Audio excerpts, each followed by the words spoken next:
बिस्मिल्लाहिर्रहमानिर्रहीम। Dear student, अस्सलाम वालेकुम। उम्मीद है कि आप सब लोग खैरियत से होंगे। प्रोजेक्ट अप्रेजल का हमने टॉपिक जो है वैल्यूएशन ऑफ कमोडिटीज़ जो है वो स्टार्ट किया था, जिसमें हमने देखा था कि कमोडिटीज़ की जो रियल वैल्यू है उसे हमने फाइंड आउट करना होता है। For which purpose we have to find out the shadow prices. Shadow prices का कॉन्सेप्ट हमने देखा था। Shadow prices is the pre border prices. तो इसी शैडो प्राइसेस में आगे हमारा आ जाएगा shadow prices of traded goods. As you people know that कि जब हमारे पास प्रोजेक्ट की हम बात करते हैं तो इनपुट्स एंड आउटपुट्स की बात होती है, तो बहुत सारे इनपुट्स एंड आउटपुट्स जो हैं हमारे वो क्या होते हैं,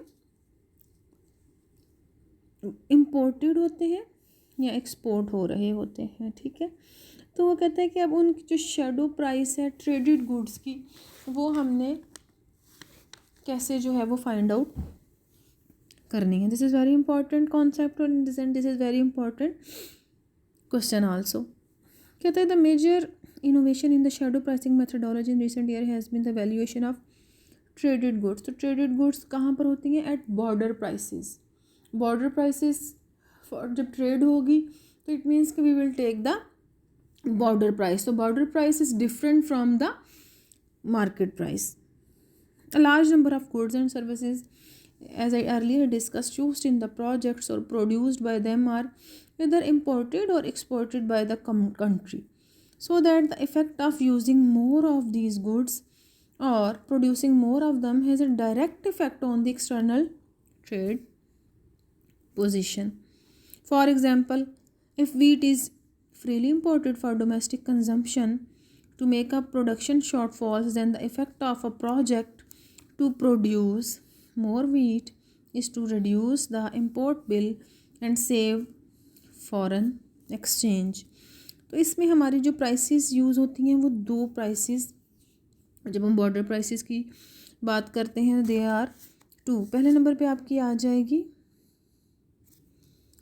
CIF, import price, cost, insurance and freight और शिपिंग। इसको हम क्या कहते हैं? This is our border price. ठीक है, इम्पोर्ट प्राइस कहते हैं हम इसे। तो कहते हैं दिस और ये जो आपका शैडो प्राइस का कॉन्सेप्ट है ये किस चीज़ पर हम इसे अप्लाई करते हैं? We will apply it on when the goods are traded in the project. और इसके बाद हमारे पास एक तो हमने देख लिया, हमारे पास होती है इम्पोर्ट प्राइस और दूसरी हमारे पास होती है एक्सपोर्ट प्राइस। इम्पोर्ट प्राइस को हम कहते हैं CIF और हमारा जो एक्सपोर्ट प्राइस है that is free on board, FOB भी हम उसे कहते हैं। ठीक है, तो अब वो क्या हम बात कर रहे हैं, चेंज इन इम्पोर्ट और export volume would effect the word price and this should be taken into account when we talking about project appraisal. Traded goods then should be valued at international prices. तो हमारा जो अब concept है इसमें border prices के लिए कि जो हमारी ट्रेडेड गुड्स हैं उन्हें हमने we must convert them into international prices. However, these will be expressed so to speak in dollars rather than pesos. कि हमने pesos की एग्जांपल ली थी, तो now we will convert it into dollar.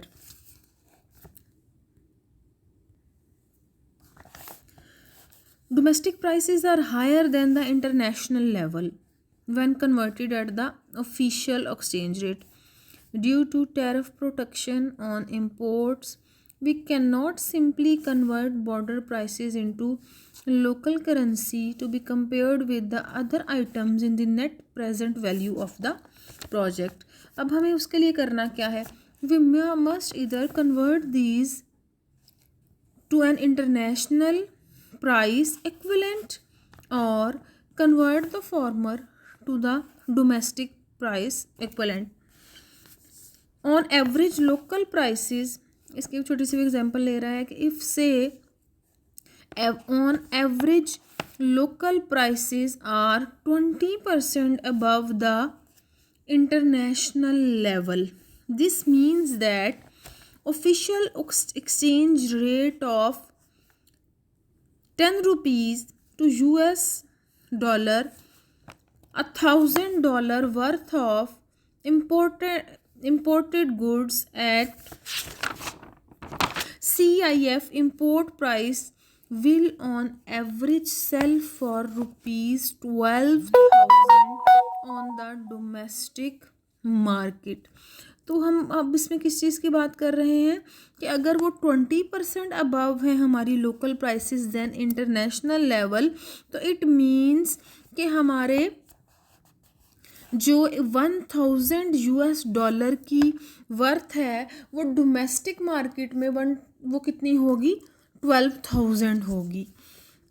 Domestic consumer US dollar is worth rupees, 1 US dollar is worth rupees 12. ठीक है. तो अब हमारा काम इसमें क्या है, जो हमने करना है कि वो हमने कन्वर्ट करना है अपनी करेंसी को. Is to handle this problem OECD manual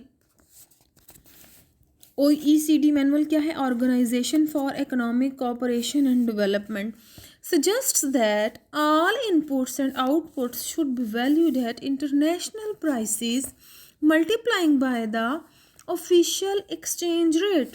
अब ऑफिशियल एक्सचेंज रेट आपको क्या होता है, ऑफिशियल एक्सचेंज रेट जो चल रहा है, हमने कहा है कि our official exchange rate is 1.2:1. It means that 20% above than the international level. तो इसमें हमारे पास 2 अप्रोचेज़ है, OECD LM अप्रोच, या उसे हम दूसरी अप्रोच जो है हमारे पास that is UNIDO approach. UNIDO manual suggest a similar method except that the international prices be converted to the domestic price level by multiplying with the shadow exchange rate. ठीक है, 2 चीज़ें आ गई. पहले नंबर पर हमारे पास था रेशो आपकी आ जाएगी international prices to official exchange rate के साथ. जो हमारी ऑफिशियल एक्सचेंज रेट होगा उस रेशो पे हम अपनी जो करेंसी है, जो हमारी मार्केट वैल्यू है, उसको कन्वर्ट कर लेंगे इंटरनेशनल प्राइस में. और दूसरी हमारे पास जो अप्रोच है that is UNIDO. International prices भी converted to domestic price level by multiplying with a shadow exchange rate itself the ratio of domestic to international prices. The 2 methods are equivalent then except that the formal will give this ratio 1.2 ratio. 1 is known as the standard conversion factor in OECD and its inverse 120% is the shadow exchange rate of the UNIDO method. तो ये दोनों जो हैं आपके पास approaches आ गई. 1 is OECD and the other is the UNIDO. अब हमने shadow prices of border goods के लिए we will take the simple example of OECD method in which take domestic textile production. What is the project? Domestic textile production. किस चीज़ से? From domestically produced yarn.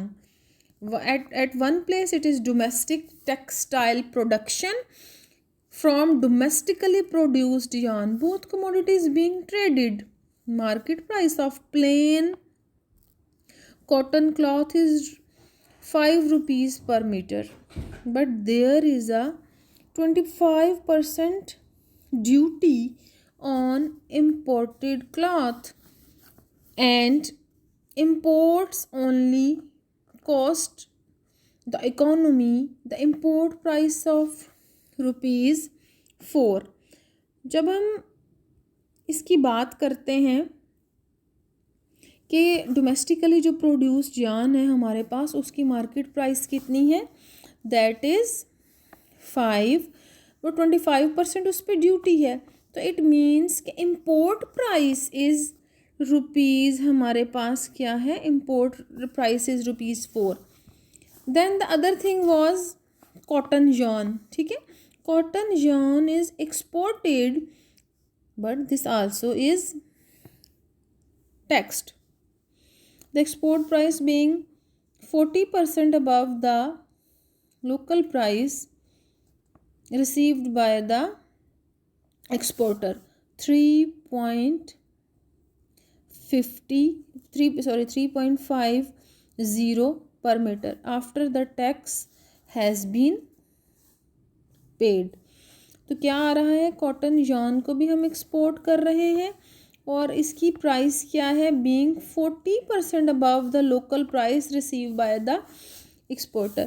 तो 40% above of 2.5 जब हो जाएगा तो that will be the export price will be 3.5. Adjustment of, ये दोनों चीज़ें हो गई.